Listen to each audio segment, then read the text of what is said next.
Boa noite, ouvintes da Rádio Mundial, mais um programa aqui ao vivo, Medicina Tridimensional, Corpo, Mente, Espírito. Hoje eu tenho a honra de apresentar o Dr. Nelson Annunziato, neuroanatomista funcional, neurocientista, com doutorado e pós-doutorado na Alemanha. Dr. Nelson, boa noite, é uma honra, eu estou muito feliz de ter você aqui hoje com a gente. E hoje nós vamos escolher falar sobre um assunto que acomete várias pessoas, que é a dor. E eu gostaria de... Primeiro, boa noite, né, Dr. Nelson? Boa noite, Mônica. Eu também queria falar que é uma honra para mim estar aqui, porque eu tenho acompanhado o trabalho que você, o Dr. Pablo, tem desenvolvido. Acompanho vocês na Rádio Mundial e realmente assim, é um orgulho poder estar aqui sentado com você. Eu também estou muito orgulhosa um pouquinho de você estar para aqui. os seus telespectadores ou ouvintes. Nelson, me fala uma coisa. Por que as pessoas têm se queixado tanto de dor? O que tem influenciado tudo isso? E realmente parece que é uma epidemia de dor, né? Porque cada um que você com quem você conversa, ele tem com algum tipo de dor. E às vezes, até passei essa semana passada, presenciei a seguinte situação. Dois conhecidos no prédio onde eu moro se queixando de dor de estômago, né? Aí ele fala assim, mas eu tenho gastrite, a minha é pior do que a sua. Aí o outro falou assim, mas a sua sangra, né? Eles queriam competir, né? Parece que uma coisa interessante, que quanto mais dor você sentir, você está mostrando ou que você é mais resistente ou que você é mais frágil, eu não sei. Mas quando nós falamos de dor, tem várias coisas que influenciam a dor. Indubitavelmente, existe já uma tendência genética, já tem alguns genes localizados que permitem, então, vamos assim dizer, facilitam alguma pessoa ter mais dor, sentir mais dor ou não sentir dor nenhuma, porque também existe esse quadro, exatamente por esse programa genético, que o indivíduo não tem dor nenhuma, o que também não é saudável, porque se eu não sentir dor nenhuma, acontece, só para a gente comparar, o que aconteceu com os leprosos. Eles não sentiam dor, eles se queimavam, se cortavam, não faziam nenhuma higiene, porque não doía, chegava a um determinado ponto, o dedo tinha cangrena e ele tinha que fazer uma amputação. Então, assim, não sentir dor também não é normal. Agora, muitas dores têm surgido porque os nossos corpos, tirando a parte agora genética, os nossos corpos, eles têm andado muito inflamados, né? E essa inflamação, em realidade, acontece, mais uma vez, graças às toxinas que nós temos ingerido. A gente tem sido, assim, bombardeado, né, por campos eletromagnéticos, por toxinas, por alimentos, né, que acabam provocando já uma inflamação intestinal, e se você tiver o intestino inflamado, você tem o corpo todo inflamado, e isso aumenta então a produção de substâncias do sistema imune, as chamadas citocinas, e vai levar o indivíduo a sofrer de mais dores. Agora, quando nós falamos de dor, a gente também tem que analisar uma série de coisas, né? É um contexto bastante grande. Porque, por exemplo, a primeira pergunta a dor que o indivíduo está percebendo é uma dor real ou não? O que eu quero dizer exatamente. O que eu quero dizer com não dor real a dor real é quando eu tenho uma lesão de algum tecido. Então, se eu pegar agora um alicate e apertar a minha pele, é claro que esse aperto vai levar a uma lesão do tecido, e essa lesão de tecido vai desencadear uma série de processos químicos, estimula meus receptores nervosos e chega a informação que é interpretada como dor. Porém, às vezes, o indivíduo não tem nenhuma lesão tecidual, mas o cérebro dele interpreta como se fosse uma lesão tecidual. E quando o cérebro interpretar que algo que está acontecendo no corpo é perigoso, o cérebro identifica como sendo dor. Então, isso que eu quero dizer de não ser a dor real, eu quero dizer que não seja uma lesão tecidual. E às vezes isso acontece com os estados emocionais. Então, nós mesmos sabemos, né, que quando nós estamos um pouco mais tristes, um pouco mais decepcionados, um pouco mais acabrunhados, né, nós sentimos mais dores, que pode ser uma dor no joelho, que pode ser uma dor nas costas, que pode ser uma dor de cabeça. Por outro lado, quando nós estamos mais contentes, motivados, esperançosos, então é difícil sentir dor. Permita-me contar uma história de um conhecido meu, né, que eu vou tentar abreviar o máximo possível. Ele se queixava de dores no joelho, foi a neurologista, foi ortopedista, não tinha nada no joelho. E aí, logo em seguida, ele começava a contar do relacionamento dele com a Helena, que não estava dando certo. Semanas mais tarde a gente se encontrava, ele não tinha mais dor no joelho, eu perguntava do relacionamento e estava ótimo. Aí voltava semanas mais tarde, tinha dor no joelho, o relacionamento estava uma porcaria. Até que chegou um dia que eles se separaram, e aí ele teve dores no corpo todo, não foi só no joelho, foram dores que queriam também diagnosticar como fibromialgia, como osteomalácia. Bom, aí ele reconheceu uma outra, que é a Mônica, se apaixonou pela Mônica, e desde aquele dia ele não tem mais dor em lugar nenhum, porque eles estão convivendo muito bem. Então, esse estado emocional também aumenta as nossas dores. Então, você vê, tem as toxinas, tem as inflamações, tem o intestino, tem a parte genética, tem o estado emocional. Também depende muito, Monique, da atenção que nós damos para a dor. O que eu quero dizer é o seguinte... Concentrou, aumentou. Isso, concentrou, aumentou. Eu sempre faço uma comparação com o tinnitus. O tinnitus é o zumbido, né? Aquele zumbido. O indivíduo que sempre ouve aquele zumbido, quanto mais ele atentar para o zumbido, tanto mais aumenta o zumbido. Então, o que se fala é, olha, procura olhar pela janela, veja aquele quadro bonito, ouça uma música que lhe dá prazer, uma revista, um livro interessante. Ou seja, eu vou falar uma frase que é meio maluca, mas eu vou tentar me fazer entender. Você adora. É assim, mude o seu cérebro, mude a sua dor. Porque se eu, então, estou até com alguma lesão, então vamos partir que a dor, então, é real no sentido que eu tenho uma lesão tecidual, mas na hora que começa a doer, eu não atento para aquela dor, eu vou me distrair, então aquela dor passa. E nós sabemos que isso acontece. Se de repente está passando um filme, se de repente quem gosta de novela, né, está assistindo uma novela, quem gosta de futebol, está assistindo um jogo de futebol, aquela dor passa, porque ele muda o cérebro dele. Quer ver um outro exemplo clássico, né? O contexto. O bombeiro, na hora que ele está salvando vidas num prédio em chamas, em qualquer lugar, ele suprime a sua dor. Ele não pode sentir dor, porque ele sabe que o papel dele em salvar vidas é muito mais importante.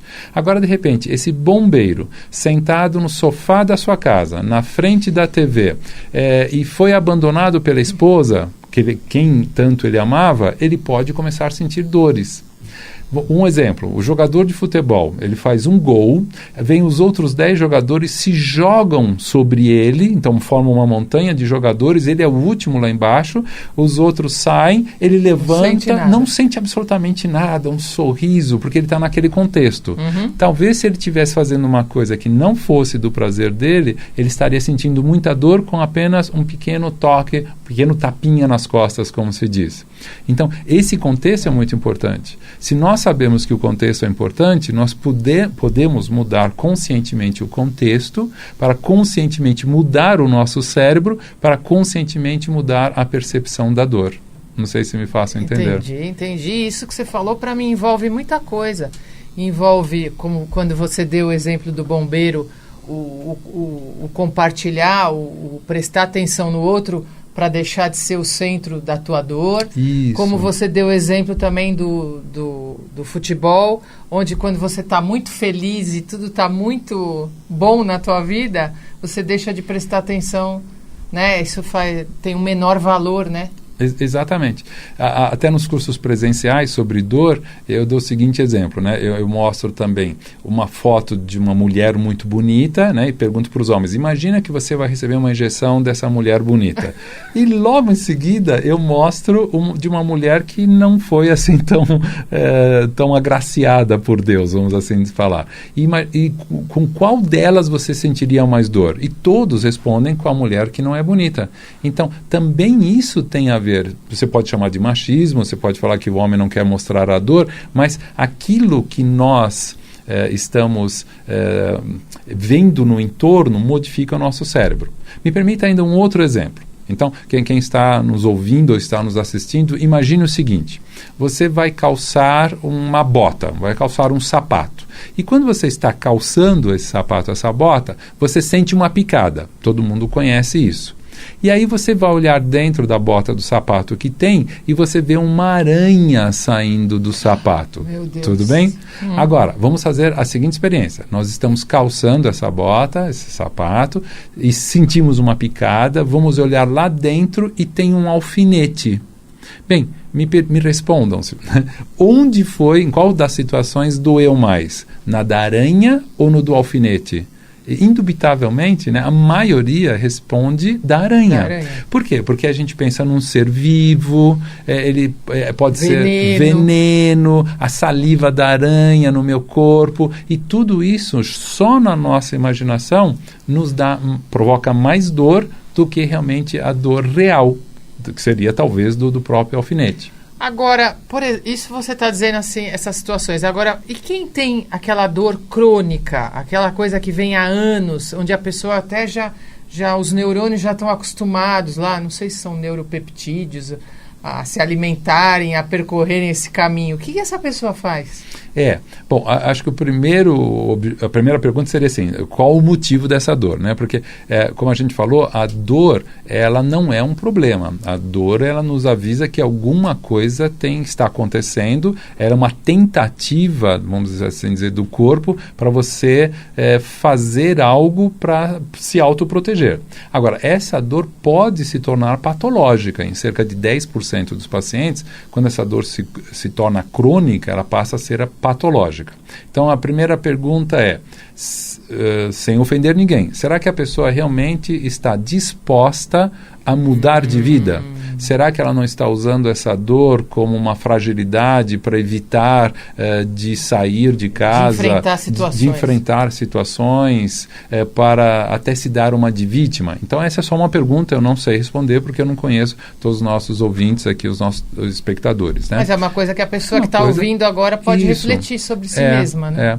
Até um exemplo meu, se você permitir, eu quando percebo, né, que assim, faz muito tempo que isso não acontece, mas quando eu percebo que o nariz começa a escorrer um pouquinho, que eu penso num resfriado, a minha primeira pergunta é, Nelson, o que está acontecendo com você emocionalmente? E naquela época, quando eu descobria o que era o emocional, eu nunca ficava resfriado e muito menos gripado. Quando eu não descobria naquela época, né, que eu não suplementava com vitamina D3, aí eu ficava realmente resfriado e gripado. Então é muito importante a gente se perguntar, eu acho que em qualquer situação, quanto que eu estou contribuindo para que isso aconteça. Então, mesmo uma desinteligência familiar, desinteligência no emprego, até uma desinteligência no trânsito, a gente deveria se perguntar quanto que eu estou contribuindo para que essa situação aconteça. Então, voltando à sua pergunta, a pessoa está com uma dor crônica. Eu acho que a minha pergunta é, primeiro, quanto que eu estou contribuindo para me sentir preso nessa situação e, de repente, do ponto de vista emocional, psicológico, eu estou tirando algum proveito para mim. Agora, será que isso é importante? Será que eu quero mudar?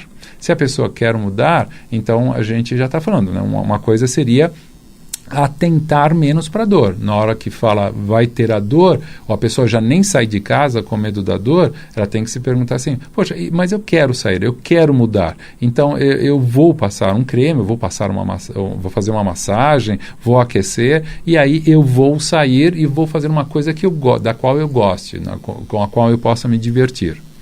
Uma outra coisa que a gente também sabe que ajuda bastante, né? A suplementação, por exemplo, com magnésio, né? Então, magnésio principalmente à noite. Por que à noite? Porque o magnésio, além de ele provocar uma vasodilatação e ele diminui, então, a pressão arterial, o magnésio, além dele ajudar o cérebro a produzir melatonina, e a gente então vai dormir melhor, e a gente já vai entrar nesse ciclo melatonina, sono, dor, né? E o magnésio também, ele participa de reações enzimáticas, 350 reações enzimáticas, e diminui, então, o processo de dor, diminui o processo álgico. Mas quando você está falando isso, pode ser o cloreto de magnésio? Pode ser o cloreto de magnésio. Que é super acessível e barato. Barato, né? Então você pega um sachê, coloca num litro de 33 gramas, coloca num litro da água, guarda na geladeira e à noite antes de dormir toma 2 cálices, né, desses de pinga ou de vodka, que é mais chique,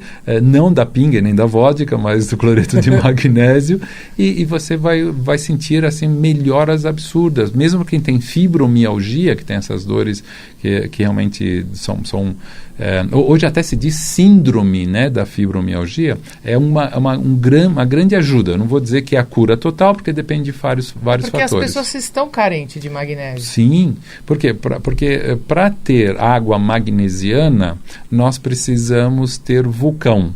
Como o Brasil não tem vulcão, nós não temos água magnesiana. Então, o solo brasileiro, até pela Organização Mundial de Saúde, já é tido como pobre, como deficiente em magnésio. Por isso que a suplementação com magnésio, sim, é muito boa. O que mais, Nelson? Então, aí a gente estava falando do sono. Porque, veja bem, então, a gente falou que o magnésio ajuda o cérebro a produzir melatonina, que a melatonina ajuda a dormir. Agora, o indivíduo que tem dor, ele dorme menos. Se ele dorme menos, ele tem mais dor, porque ele tem menos melatonina. Se ele tem mais dor, ele vai dormir menos. Ele vai dormir menos, vai ter mais dor. É um círculo vicioso. Então, quando eu suplemento com algo natural como o magnésio, estou ajudando o meu corpo a dormir melhor, ou de repente quem está nos ouvindo, nos assistindo, pode conversar com o médico e verificar com ele a possibilidade dele prescrever melatonina, que hoje no Brasil já foi liberado, e aí começa com doses baixas de 0,5 miligramas para tentar ver se através da melatonina ou através do magnésio o sono melhora, e através da melhora do sono também uma melhora de dor. Porque a melatonina ela participa de muitas coisas, né? Ela ajuda contra a dor, ela ajuda a combater inflamações, ela retarda o processo do envelhecimento, ela fortalece o sistema imune. Que maravilha! É uma maravilha, é uma maravilha. Então, em realidade, hoje, como nós estamos também mais privados do sono, porque houve uma frase do Benjamin Franklin, né, que disse time is money, né, o tempo é dinheiro. Sim. Então você fala assim, eu não vou dormir porque eu estou perdendo tempo, eu não estou aprendendo nada, eu não estou trabalhando, não estou assistindo meu filme, minha telenovela, eu não estou comendo, eu não vou dormir. E quanto menos nós dormimos, tanto pior para o sistema nervoso. Aliás, se você permitir falar uma frase, é o seguinte: se você valoriza o seu cérebro, durma mais. Se você valoriza o seu cérebro, durma mais. Então, quanto mais, Nelson? Bom, o ideal seria, isso é meio individual, mas assim, grosso modo falando, que nós tivéssemos 8 horas de sono por dia. Os nossos ancestrais, eles tinham 9 horas e meia de sono por dia. Né? Hoje com o advento... dormiam mais cedo também. E dormiam mais cedo, exatamente porque eles dormiam mais. Também traz mais cedo. Sim, porque 1 hora de sono antes da meia-noite equivale a 2 horas de sono depois da meia-noite, exatamente pela curva da melatonina. E agora, para convencer mesmo quem está nos ouvindo e assistindo, é assim, quando você dorme, você ainda produz um hormônio chamado leptina, que vem do grego leptus, que significa magro, né? Então, exatamente, a leptina fala para o seu cérebro que você não está com fome, é por isso que emagrece. O seu cérebro identifica, tudo bem, não estou com fome, então eu vou comer menos, e você acaba emagrecendo. Porque a visão do sono, antigamente, era o contrário, quanto mais dormir, mais calorias você vai acumular, mais você vai engordar. Não, exatamente o contrário. Mito, então. É um mito. Esse é um mito da medicina. Então, gente, vocês estão ouvindo? Quem dorme mais, emagrece. Quem dorme menos, engorda. Isso. Então, o que nós estamos dentro da dor, né, é bastante multifatorial. Então, quando você falou da dor crônica, então, exatamente fazer a pergunta, ver a suplementação com magnésio, conversar com o médico, ver da possibilidade de tomar melatonina. Que mais que a pessoa pode fazer? Prestar exatamente atenção de acordo com onde é a dor dela, na postura dela, né? Então, quem está nos assistindo está verificando a nossa postura. Eu procuro manter essa postura quando estou trabalhando ao computador. Eu procuro não ficar muito corcunda quando estou sentado no metrô, manter essa postura, os pés apoiados no chão, porque a nossa postura no dia a dia, e hoje cada vez nós ficamos mais sentados, né? Sentados à mesa, sentados na frente do computador. Se nós não observarmos a nossa postura, a gente vai acabar piorando quadros, né, de articulações, de bursites, de artrites, hérnias e assim por diante. Então, também atentar para isso, como que nós estamos nos comportando do ponto de vista de controle postural. Não é crítica nenhuma, mas geralmente os jovens, né, você vê os jovens, eles não sentam mais, eles deitam. Um outro problema que tem acontecido é exatamente o nosso celular, que é um instrumento muito bom, mas ele também tem algumas desvantagens. Qual uma desvantagem? Por exemplo, quando eu estou lendo o celular com a cabeça bastante baixa, eu estou carregando cerca de 22 quilos nas articulações da minha coluna cervical. Então, é comprovado, cerca de 22 quilos. Quanto mais nós inclinamos para frente, mais peso nós temos na cabeça, que leva a dores, claro, da região das costas, região do trapézio. Então, caso, né, eu procuro me policiar, quando eu vou ver alguma mensagem, eu sei que é meio estranho, principalmente na rua, a gente tem que tomar cuidado, mas que seja o aparelho colocado mais alto, na altura dos olhos, para eu não ter que ficar fazendo uma flexão com a minha cabeça, claro que é para frente, né? Outra coisa, esses aparelhos, eles emitem uma luz azul. Então, pode ser os tablets, os iPads da vida, os iPhones, os smartphones, eles acabam emitindo uma luz azul, e a luz azul inibe a melatonina. Como a gente falou agora há pouco, que a melatonina é importante para ajudar no sono, mas também ela tem outras funções, como combater a dor. Então, eu preciso tomar cuidado se eu não estou sendo bombardeado por essa luz azul. Então, veja, o Facebook, que cor que ele tem? Azul. E às vezes as pessoas ficam até 2 horas da madrugada e falam assim, mas eu não estou com sono. Claro, porque o azul do Facebook está inibindo a melatonina. Meu Deus! Então, o ideal, eu sei que alguns vão me achar meio arcaico nesse momento. Não, mas a gente tem que falar. Né? Então, existem algumas soluções. Né? Uma solução que eu acredito mais saudável, assim, 9 horas da noite você desliga os seus aparelhos, pronto, você não precisa atender o WhatsApp, você não precisa fazer nada, eu acho isso mais saudável. Mas se você precisar por algum motivo, então existe para os celulares, né, no iPhone você tem na parte de configurações, onde você tem luminosidade, você tem uma teclinha lá chamada, você usa, né? Eu também uso, que é o Shift Night. E aí você pode programar a partir de que horas a tela do seu aparelho vai ficar um pouquinho mais amarela, você nota perfeitamente que ela está mais amarela, mas ela está bloqueando a luz azul. Existe isso também já para os smartphones. É um aplicativo, infelizmente eu não sei o nome, mas a pessoa também pode procurar e baixar. Então aí você programa que a partir das 18 horas eu vou bloquear a luz azul para facilitar a produção de melatonina, ou para não bloquear a produção de melatonina, para eu poder dormir melhor, para eu sentir menos dor. Então, assim, em realidade não é uma coisa, não é uma pílula. É uma conjunção. Isso. É o somatório desses fatores que no dia a dia, paulatinamente, vão ajudar a pessoa a ter menos dor. E na parte de alimentação, você diria então o quê? Olha, tem uma coisa fantástica, né, que é o azeite de oliva. Tá? Dentro do azeite de oliva, foi descrito em 2005, na Universidade da Pensilvânia, nos Estados Unidos, uma substância chamada óleo cantal. Né? Então, óleo, claro, de óleo, o cante, que vem do latim, inclusive com TH, o cante significa picada. E o al é um aldeído. Por quê? Porque quem descobriu isso foi um professor lá da Pensilvânia. Ele acabou falando assim em 2003, o azeite de oliva é muito bom, dieta mediterrânea, então ele colocou azeite de oliva numa colher dessas de sopa. Quando ele tomou, ele sentiu uma picadinha na sua garganta. Ele falou, o que tem aqui? Quando foi que eu senti uma picadinha dessas? Ele falou, certa feita eu tomei o ibuprofeno, e quando eu engoli o ibuprofeno, ibuprofeno eu senti essa picadinha. O que é isso? Bom, 2 anos depois, foi até relativamente rápido, ele publicou esse trabalho e mostrou que, por isso que ele deu o nome de óleo cantal. Então, é um aldeído que provoca uma picadinha e está no óleo.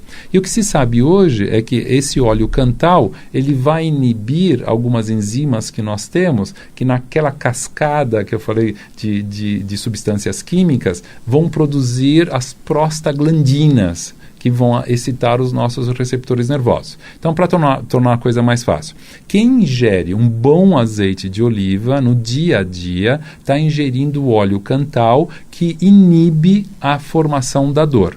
Então, se você quer saber se o seu azeite de oliva é um bom azeite de oliva, que hoje eu sei que está difícil, você tem que prestar atenção em algumas coisas. Uma delas é exatamente se você sente essa picadinha na garganta, porque essa picadinha na garganta mostra que você está ingerindo o óleo cantal.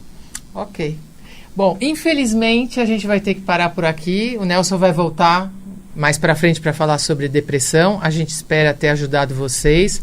Você que me ouviu e tem uma dor crônica, que possa ter percebido que você pode se livrar dessa situação, que você tem coisas novas e coisas importantes e decisões importantes para fazer para poder mudar a sua vida. Nelson, obrigada pela tua presença, fiquei muito feliz e uma boa noite. Foi um prazer, uma honra, e para você que está nos ouvindo ou nos assistindo, a gente deseja uma boa saúde. Até a próxima. Obrigada.